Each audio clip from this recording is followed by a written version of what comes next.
welcome again to another episode of SLMA Radio, sponsored by the members of the Sales Lead Management Association. If it has to do with sales lead management or sales lead marketing, it probably starts here with the SLMA Radio Show.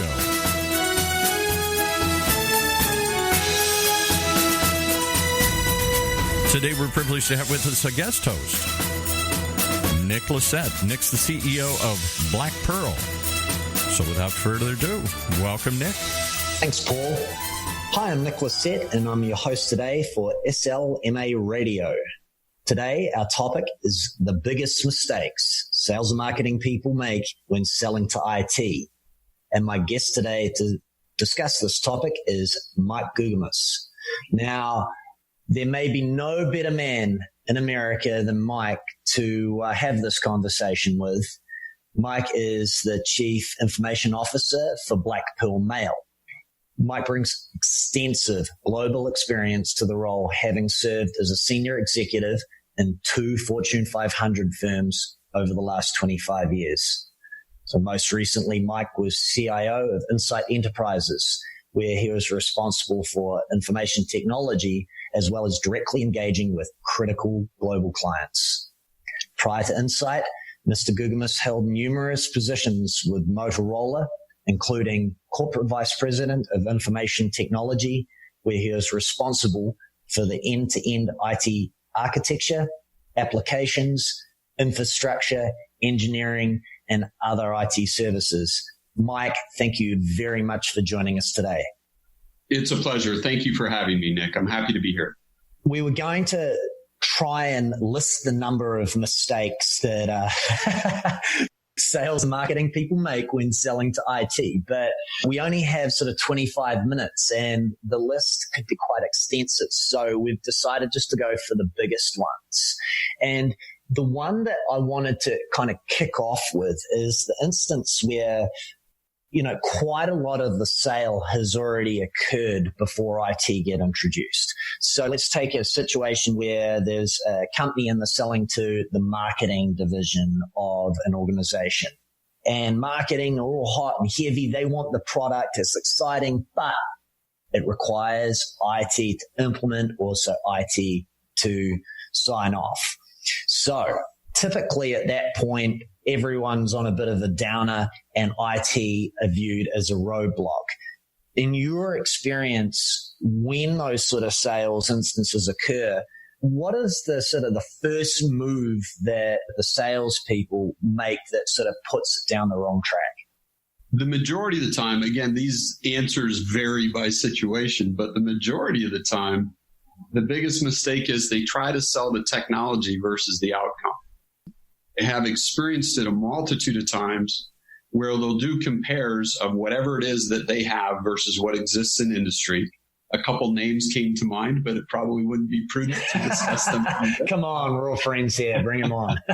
No, where they suddenly go through and they're talking about the speeds and feeds of the technology and the cost basis of their technology. And they go through a deck relative to their company and how they've been along and how organized they are and the different layers and who reports to whom and all these other things, where the majority of the time what the IT folks are looking at, it's pretty simplistic. It's twofold. What outcomes are expected? Really straightforward. It's interesting from the perspective, and I'm glad you used that word, that normally it's the IT people that are saying, what are you trying to get out of this? Because oftentimes the different functions that aren't aligned to IT, they've read some article, they went to some conference, and it was sponsored by an organization. That organization invariably is selling something, be it a consulting firm, be it a technological firm, and lo and behold, their technology is always the best that there is. But it normally doesn't answer what are the outcomes that are expected for that specific organization. What are the business performance indicators? What are the things that they're going to be measured against from a deliverable perspective after this technology is implemented?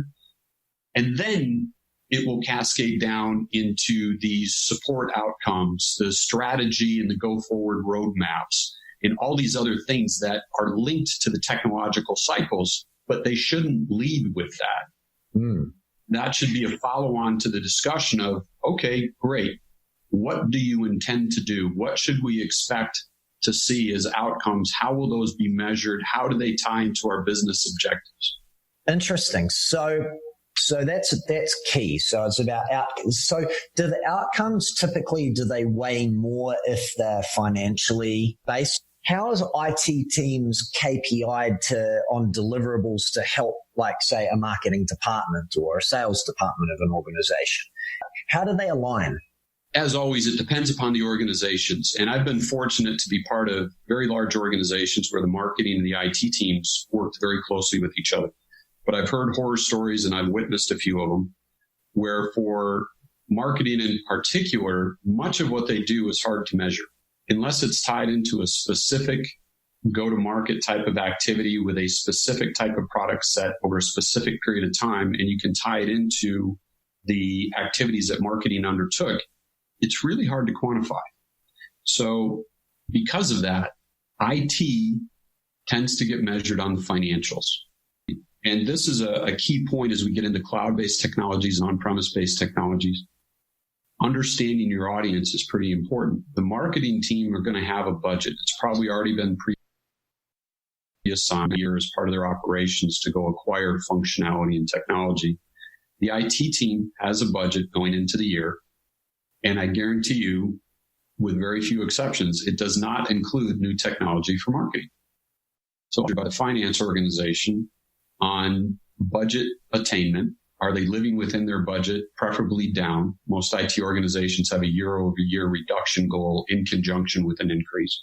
And then they're going to be measured by the operations team for cycle time reduction and process efficiency and cleanliness. More often than not, they're not going to be measured by marketing.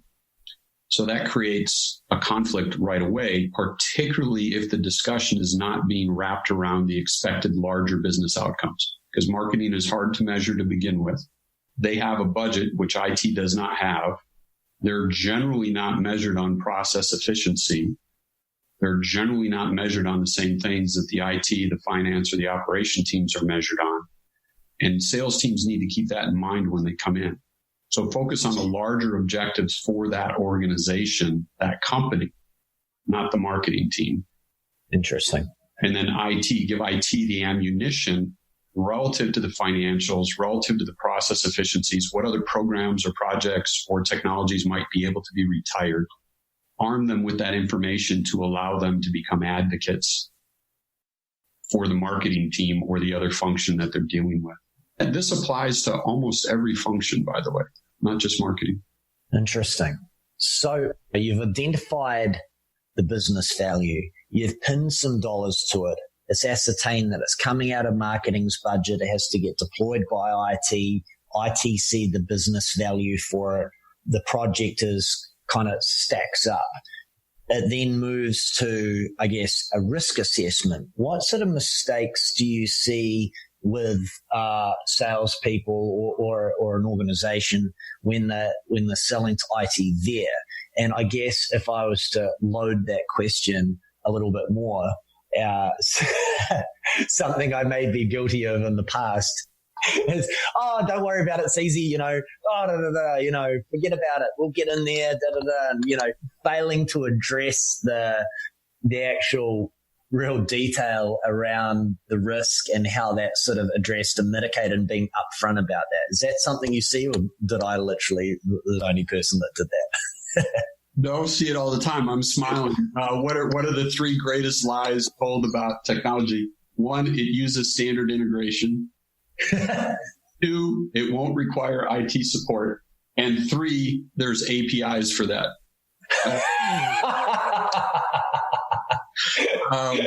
The fourth one that you can throw in there as well, but it's so pervasive, it's more important than a number. And that is, it will work with your security protocols and follows, pick one. The reality is how things are secured and how they integrate are critically important.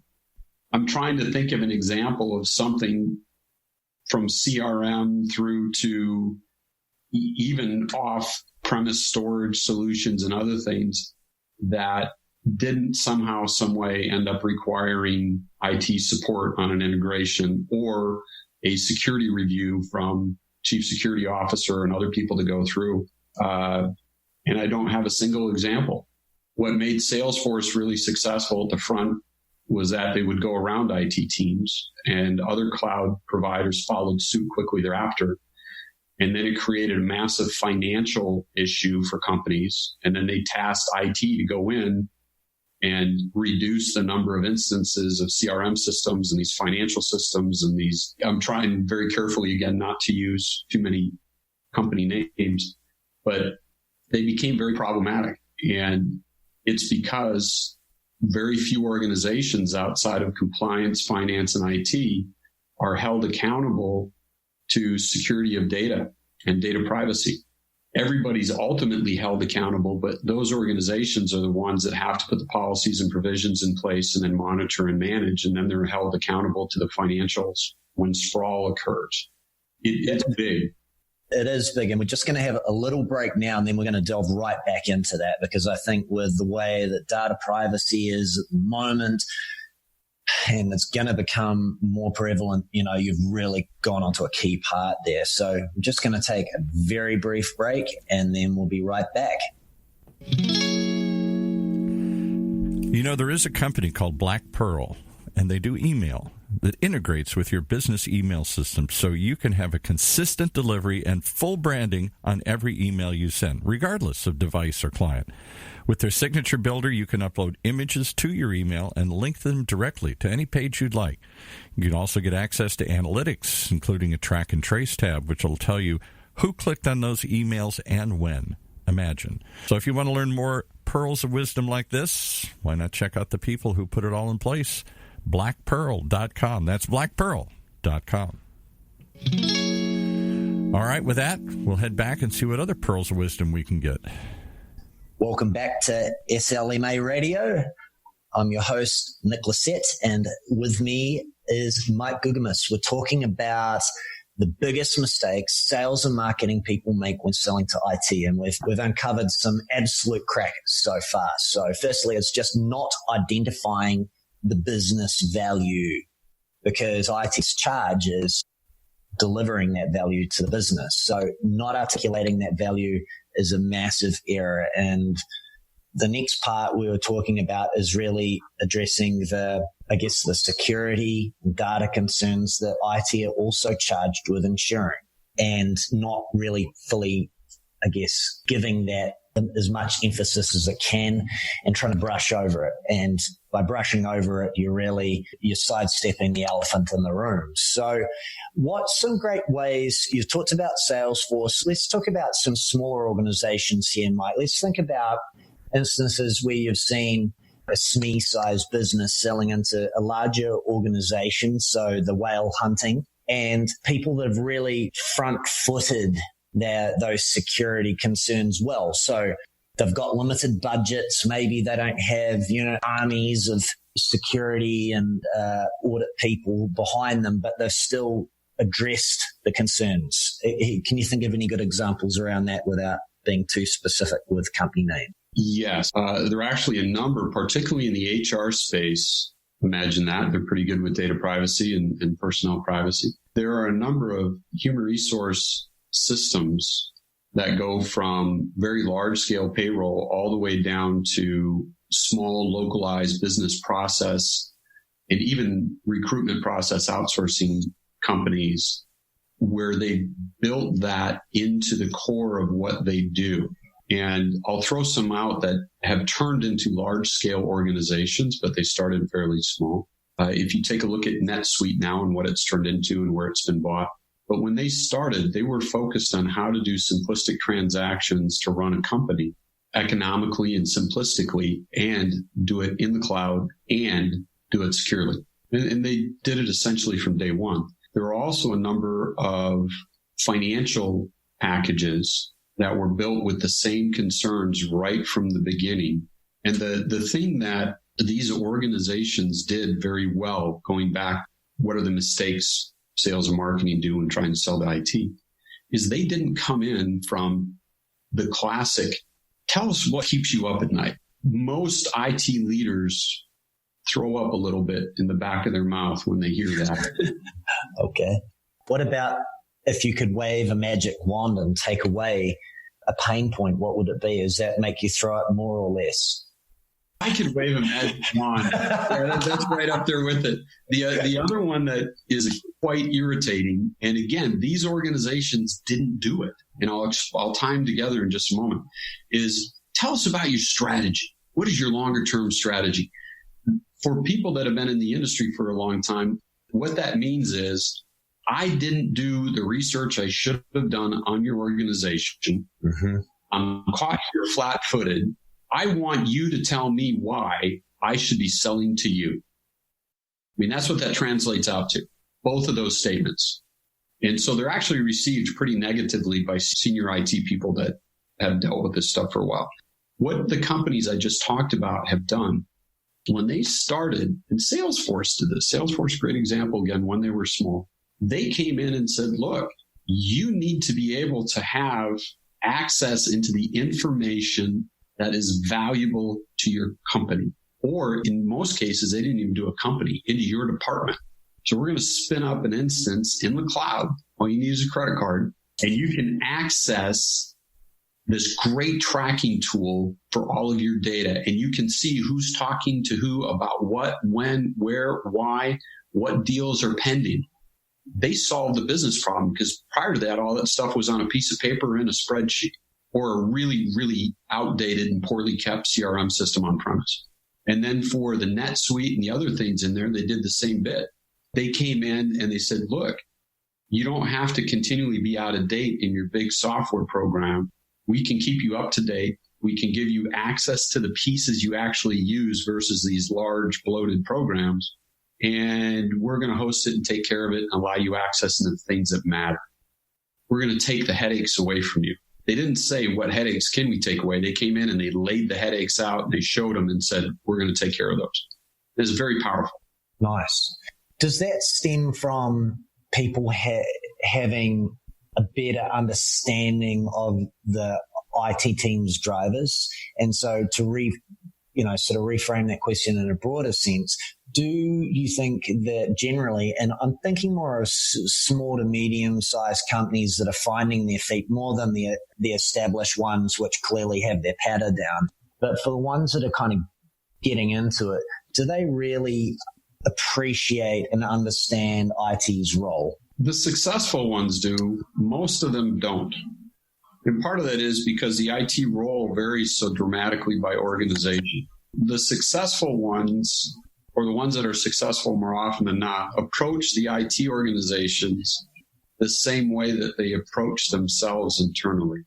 And it's an interesting dynamic how oftentimes we as humans presume the people around us have different issues or would like to hear things differently than we ourselves would.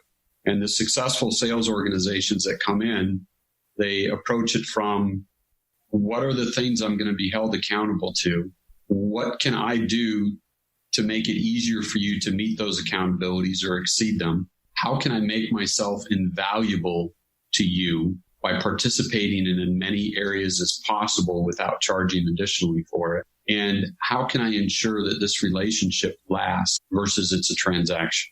And that's a big one as well, focusing on the relationship building over time versus a transaction. It's actually the only thing that works in a services sale. We're drawing to near an end of this, so I'll give you a cheeky plug, Mike, that sort of dovetails perfectly into what we're talking about. So Black Pearl, obviously it's a tool for marketing, sales, and I guess anyone that uses email within a business.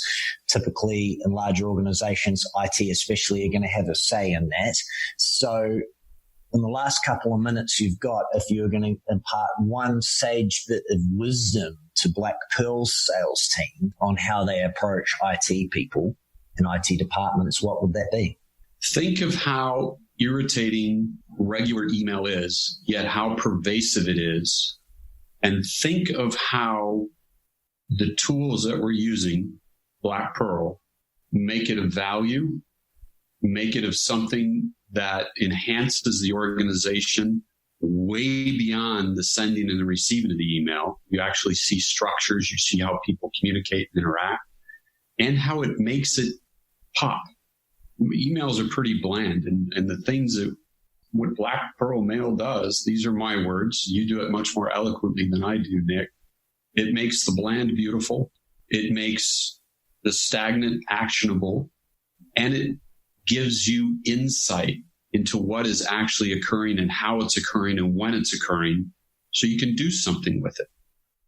It answers many of those questions, and we've actually taken that as the core approach as we built out the product set. I give you great credit for that. Oh, thank you very much. I'll take it all.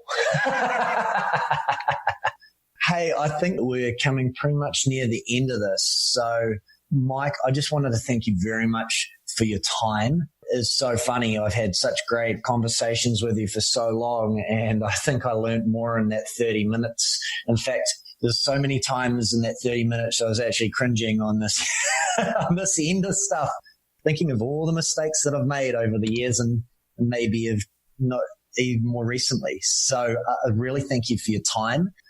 As I said at the start, Mike is the CIO of Black Pearl. So if you would like to speak to Mike, if anything that he talked about today really resonated with you, the one thing you would have got over this is that Mike is a great people person, which is, I guess, not the toner that you put with IT, but he breaks that mold and breaks it hard. So reach out to him via Black Pearl. He is a great guy and certainly a major asset. So thank you very much for your time. That's all we've got today with SLMA Radio.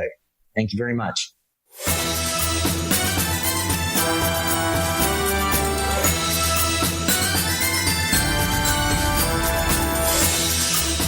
You've been listening to another episode of SLMA Radio, brought to you by the good folks at the Sales Lead Management Association, one of the many weekly shows right here on the Funnel Radio Network for at-work listeners like you.